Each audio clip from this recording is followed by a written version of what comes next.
हम अपनी नई वीडियो के साथ दोबारा वापस हैं। जैसा कि आप जानते हैं, हमने इससे पहली वाली वीडियो में पढ़ा था, जो भी पहले पार्ट हम उसे दोबारा से उसी जगह से शुरू करेंगे, टेस्ट ऑफ कन्फर्मिटी टेस्ट से जहाँ पे छोड़ा था। थोड़ी सी टेक्निकल इश्यूज़ की वजह से वो वीडियो वहीं पे रुक गई थी। हम ये वीडियो यहाँ से दोबारा शुरू कर रहे हैं। थोड़ा सा टेक्निकल इशू था, इस वजह से वो वीडियो को हमें वहीं पे रोकना पड़ा।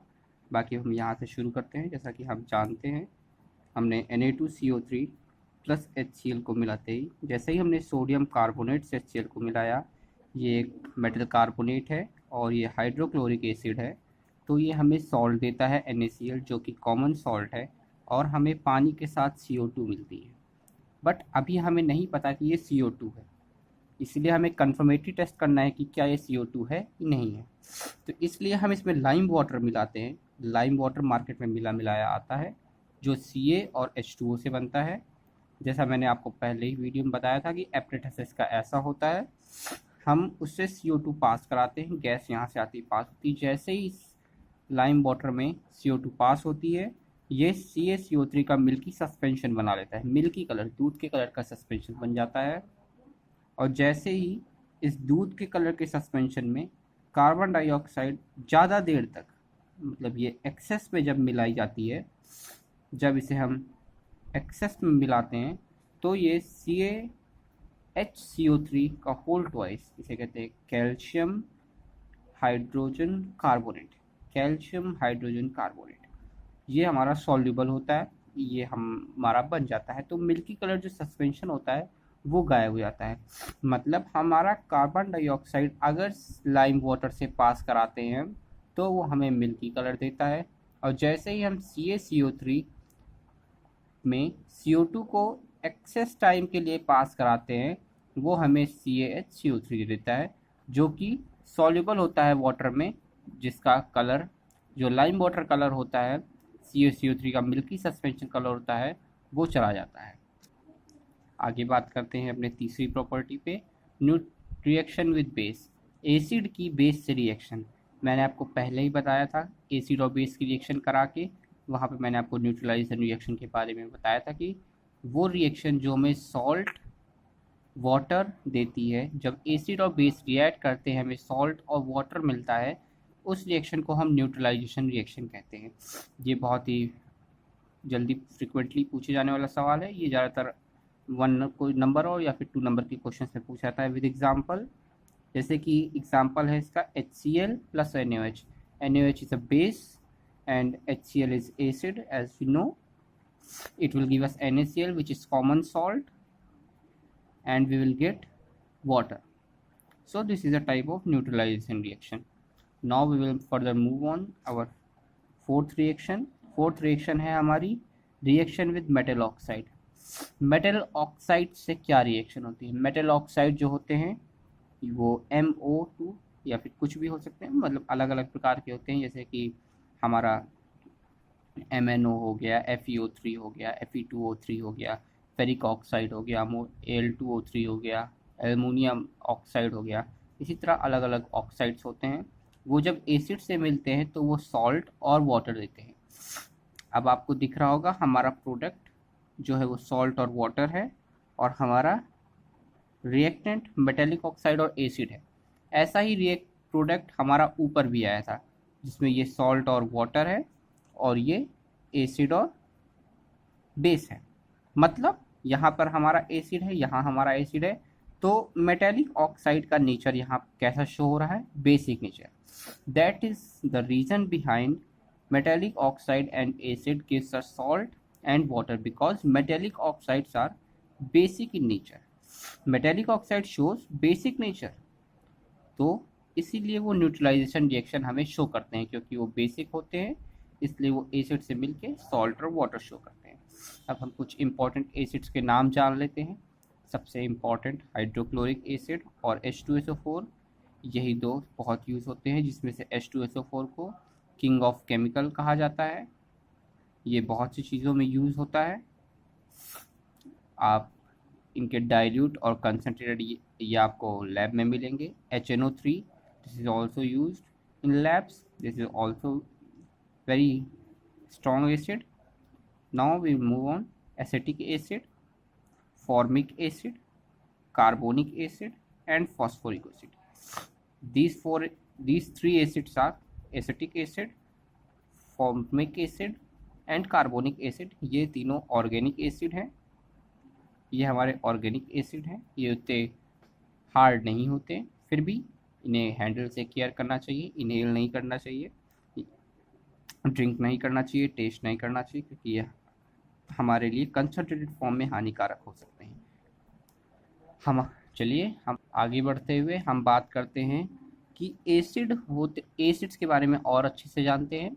हम एसिड को एक और तरीके से डिफाइन कर सकते हैं। एसिड वो प्रजातियाँ होती हैं, मतलब वो चीज़ें, वो सब्सटेंस जो कैपेबिलिटी रखते हैं H+ डोनेट करने की। H+, this is H+, this is proton donor, हम इसे प्रोटॉन कहते हैं। This thing is proton which has one positive charge, so it is called proton as we know. आपने एटम में पढ़ा होगा प्रोटॉन, इलेक्ट्रॉन, न्यूट्रॉन। जो भी सब्सटेंस अगर वो H+ डोनेट करने की कैपेबिलिटी रखती है तो वो एसिड्स कहलाएंगे। जैसे कि HCl जब हमारा पानी से मिलता है तो वो लिबरेट करता है H+ और Cl-। सो ये H+ लिबरेट कर पा रहा है, इसलिए ये एसिड है। इसी वजह से इलेक्ट्रिसिटी कंडक्ट होती है पानी में। आप एक फैक्ट जानते होंगे, इलेक्ट्रिसिटी कंडक्शन के लिए मैंने आपको इलेक्ट्रिक चैप्टर में भी, जो मेरा पहला वीडियो है फिजिक्स का, उसमें मैंने आपको बताया कि इलेक्ट्रॉन्स का प्रेजेंट होना ही इलेक्ट्रिक करंट का होना होता है। जब इलेक्ट्रॉन मूव करते हैं किसी पर्टिकुलर डायरेक्शन में, उनके अपोजिट डायरेक्शन में करंट मूव करता है। तो उसी फैक्ट में हम बात करेंगे एक फैक्ट के बारे में, आप इसे घर पर ट्राई मत कीजिएगा। Rain water conducts electricity but still water does not.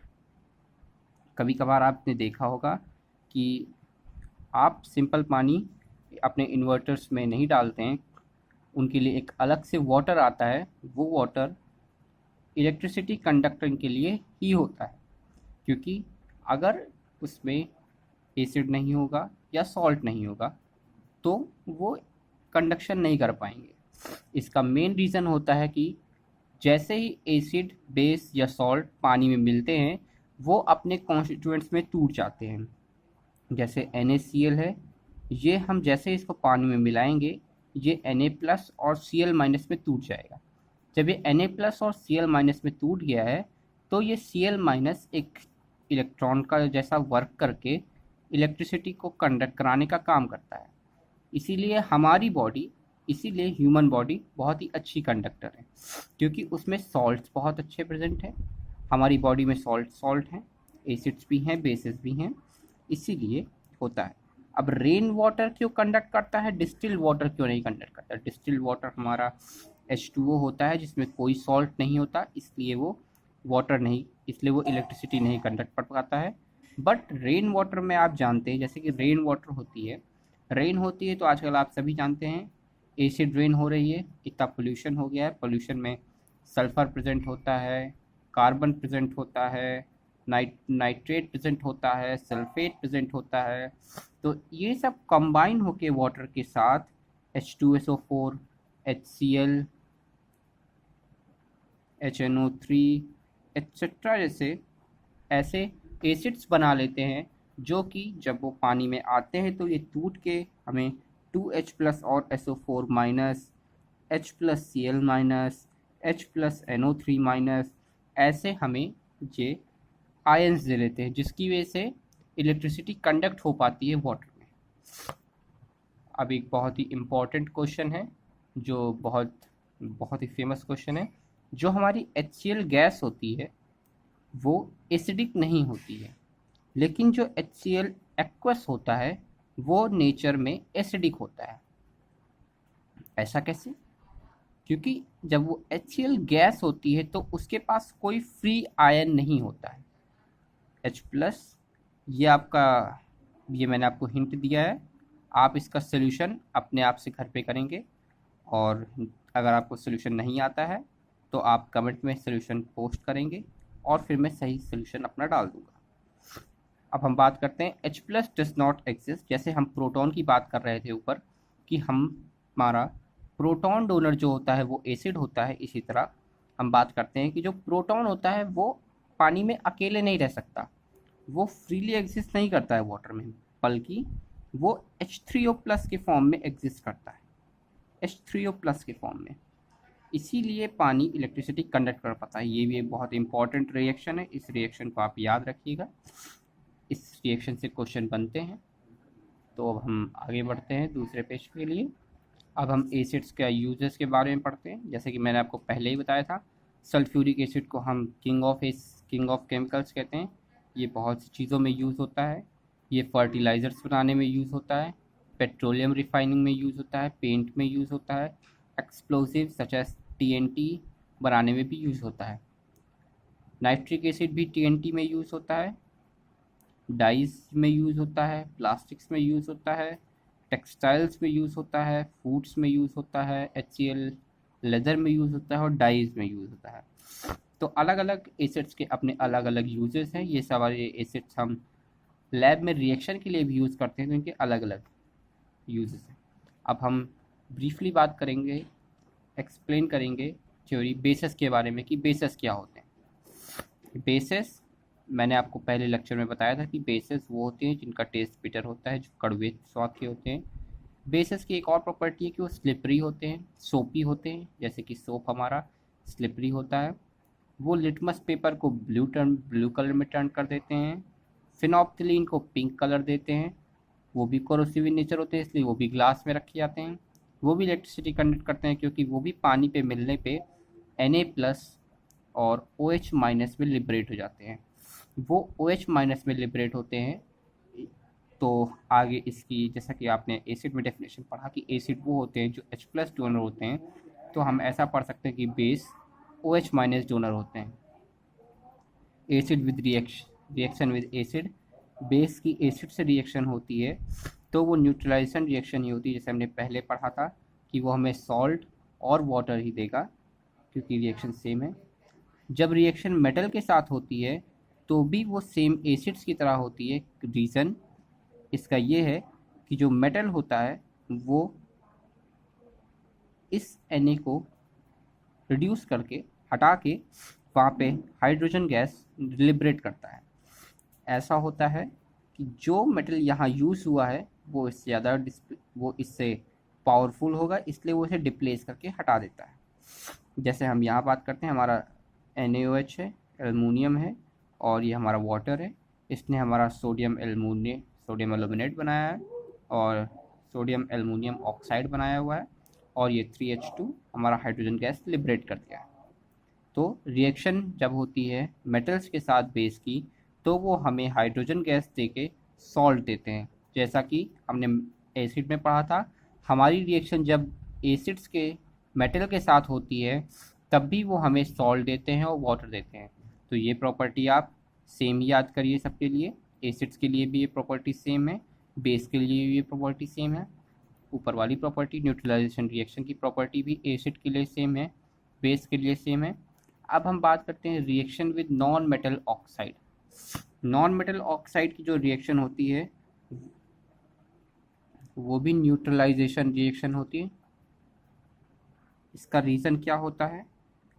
क्योंकि नॉन मेटल ऑक्साइड जो होते हैं वो एसिडिक होते हैं नेचर में, और हम बेस की रिएक्शन किसी एसिडिक नेचर की चीज़ से करा रहे हैं, तो वो हमें सॉल्ट और वाटर ही देगा। इसका यही एक रीज़न है। जैसा कि आपने बेस एसिड में पढ़ा था कि जो हम जब एसिड को मेटल ऑक्साइड से रिएक्ट करवाते हैं तो वो बेसिक नेचर की होने की वजह से मेटल ऑक्साइड्स रिएक्ट करके सॉल्ट और वाटर देते हैं। हम आगे बढ़ते हैं दूसरे पेज पे।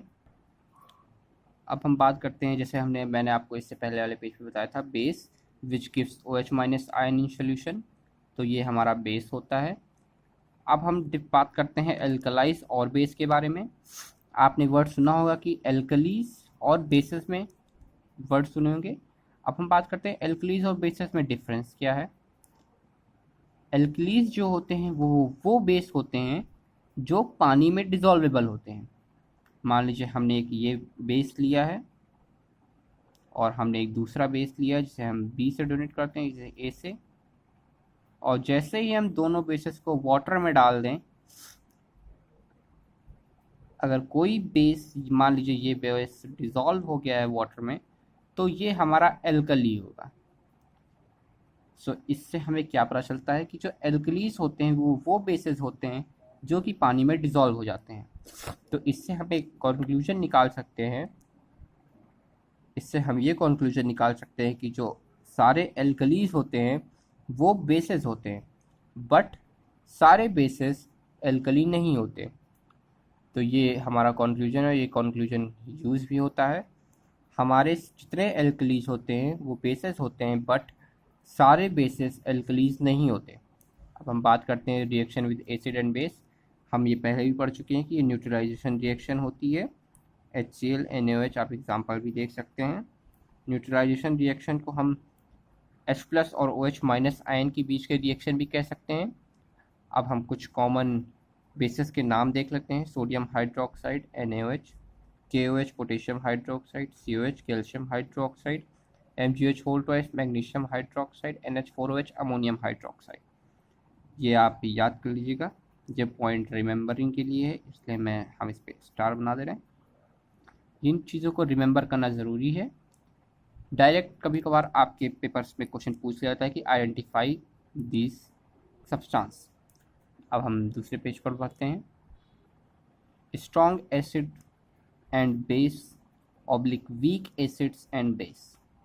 अब हम बात करेंगे हम कैसे डिफाइन करें कि जो एसिड है वो स्ट्रॉन्ग है, वीक है, या स्ट्रॉन्ग एसिड है, वीक एसिड है, स्ट्रॉन्ग बेस है, वीक बेस है। अब हम ये कैसे डिफाइन कर सकते हैं? तो जितना ज़्यादा H+ आयन या OH- आयन लिबरेट करेगा एसिड, उतना ही कंसनट्रेटेड एसिड होगा और उतना ही कंसनट्रेटेड बेस होगा। मान लीजिए ऐसे ये H2SO4 है, ये वाटर है, इन्होंने 2H+ और SO4- लिबरेट किया है, और हमारा HCl है वो H+ आयन और Cl- आयन ही लिबरेट करता है। तो यहाँ पे देखिए 2H+ आयन लिबरेट हुआ है 1 मोल से, यहाँ पे H+ आयन, तो हमारा H2SO4 HCl से ज़्यादा कंसनट्रेटेड मतलब स्ट्रॉन्ग एसिड होता है। तो सेम हमारा जितना कम H+ और कितना कम OH- आयन, हाइड्रोक्साइड आयन का कंसंट्रेशन होगा किसी एसिड और बेस में, वैसे ही वो उतने ही कम कंसंट्रेटेड और स्ट्रॉन्ग एसिड होंगे। अब हम बात करते हैं आगे acidity and basicity. These are the two properties of substance. ये प्रॉपर्टीज हैं सब्सटेंस की। एसिडिटी का मतलब होता है number of OH- ions. OH- ions number जो प्रोड्यूस होते हैं एक मोल की डिसोसिएशन बेस पे। जब एक मोल बेस पानी में मिलता है तो जितने number of OH- ion produce होते हैं वो हमारा एसिडिटी शो करता है। और basicity number of H+ ions जब हमारा एक मोल ऑफ एसिड डिसोसिएट होता है, मतलब पानी में मिलता है। आप नाम से याद कर सकते हैं, अगर एसिडिटी पूछ रहा है तो मतलब बेस डिसोसिएट होता है, और अगर बेसिसिटी पूछ रहा है तो मतलब एसिड डिसोसिएट होता है। अब हम बात करते हैं pH वैल्यू पे। pH वैल्यू क्या होती है? pH वैल्यू मैग्नीट्यूड होता है पावर, नेगेटिव पावर 10 का, ऐसा होता है 10 की पावर e की 10 की पावर -x फॉर्म में, टू रेज टू एक्सप्रेस। ये एक्सप्रेस किया जाता है हाइड्रोजन आयन की कंसंट्रेशन, जो सोल्यूशन के 1 पर लीटर पे डिपेंड करता है। अब हम pH स्केल के बारे में बात करते हैं। pH स्केल क्या होती है? pH स्केल वो स्केल होती है जो एसिडिटी या बेसिसिटी को मेज़र करने के लिए यूज़ होती है। pH स्केल ऐसी होती है जिसमें 0 से लेके 14 तक की यूनिट्स होती हैं। 7 पे मिड यूनिट होती है जिसके इस साइड बेसिसिटी इंक्रीज होती है और इस साइड एसिडिटी इंक्रीज होती है। इस रीजन में स्ट्रॉन्ग बेसेस होते हैं, इस रीजन में वीक एसिड्स, इस रीजन में strong acids. Lower the pH, higher the stronger acid, higher the pH, stronger the base. चलिए pH पेपर क्या होता है? pH पेपर हमारा सोल्यूशन के नेचर को यूज़ करने में, मेज़र करने में यूज़ होता है कि वो एसिडिक है, बेसिक है। ये हमारा एसिडिटी और बेसिसिटी डिफरेंट डिफरेंट सब्सटेंसेस के लिए डिफरेंट डिफरेंट कलर्स देता है। हम अब पीएच के रोल के बारे में बात करते हैं कि पीएच का रोल क्या होता है ह्यूमन की एवरीडे लाइफ में। अगर हमारा जो सलाइवा और ब्लड होता है उसका पीएच 7.4 होता है, एसिड जो हमारे शरीर में होते हैं उनके पीएच लेस देन 7 होता है। अगर हमारा पीएच 7.4 से 7 से 8 के बीच में होता है तो हमारे शरीर के लिए हानिकारक है, क्योंकि स्ट्रॉन्ग एसिड और स्ट्रॉन्ग बेस आने लगते हैं 7 से नीचे और 8 से ऊपर। तो हमारा पीएच इसी शरीर के बीच में होना चाहिए। हमारा टूथ डिके, जैसे कि हम ज़्यादातर फैटी फूड्स खाते हैं जिनमें हमारे फैटी एसिड्स होते हैं जो कि पीएच ऑफ माउथ डिक्रीज़ कर देते हैं, मतलब पीएच लेवल डिक्रीज़ कर देते हैं। और जैसा आपने पहले पढ़ा है कि जैसे जैसे पीएच लेवल डिक्रीज होता है वैसे वैसे एसिडिक कैरेक्टर बढ़ता है। और हमारे जो टूथ होते हैं वो कैल्शियम के बने होते हैं, जो कि एक मेटल है। जब वो रिएक्ट करता है तो वो कैल्शियम फॉस्फेट से रिएक्ट करता है, तो वो कैल्शियम फॉस्फेट को डिकम्पोज कर देता है, जो कि हमारे टीथ में होता है। अब हम बात करते हैं regaining shine of tarnished copper vessels by use of acid. जैसे कि आपके घर में कॉपर के बर्तन होंगे ही, वो बहुत जल्दी ही काले पड़ जाते हैं और उनकी शाइन को रीगेन करने के लिए हम तो उनकी चमक को हम वापस लाने के लिए ही वेसल्स को, उस लेयर को जो लेयर फॉर्म हो जाती है वहाँ पे ऑक्साइड्स की लेयर, हम उसे एसिड से धुलते हैं तो वो हमारा वाइट हो जाता है, मतलब उस पर शाइन वापस आ जाती है। तो चलिए, हमारा ये acid base and salt chapter तैयार हो गया है, कंप्लीट हो गया है। अगर आप हमें बताइएगा कि आपको ये लेक्चर कैसा लगा। अगर हमने फास्ट पढ़ाया हो तो आप बताइएगा, हम स्लो करेंगे। अगर वीडियो आपको शॉर्ट लगे तो हम वीडियो को और लॉन्ग भी कर सकते हैं। ये डिपेंड करता है कि आपके लिए कन्वे इजी हो। आप इसे as a one shot video देख सकते हैं, एज अ थ्योरी वीडियो देख सकते हैं, क्योंकि इसमें दोनों पार्ट हमने कवर किए हैं। इस चैप्टर में आपके ज़्यादा न्यूमेरिकल्स नहीं है, इसलिए इस चैप्टर में न्यूमेरिकल पार्ट नहीं किया गया है। एक दो न्यूमेरिकल आपके पीएच वैल्यू से रिलेटेड हो सकते हैं, तो आप उन्हें देख लीजिएगा, वो आपकी बुक में होंगे। वो न्यूमेरिकल नहीं है, उन्हें में बस आपको वैल्यूज़ याद करनी है कि एसिड्स की पीएच वैल्यूज़ क्या होती हैं। सो चलिए, अपना ध्यान रखिएगा, स्वस्थ रहें, मस्त रहें और पढ़ाई में व्यस्त रहें। Goodbye everyone.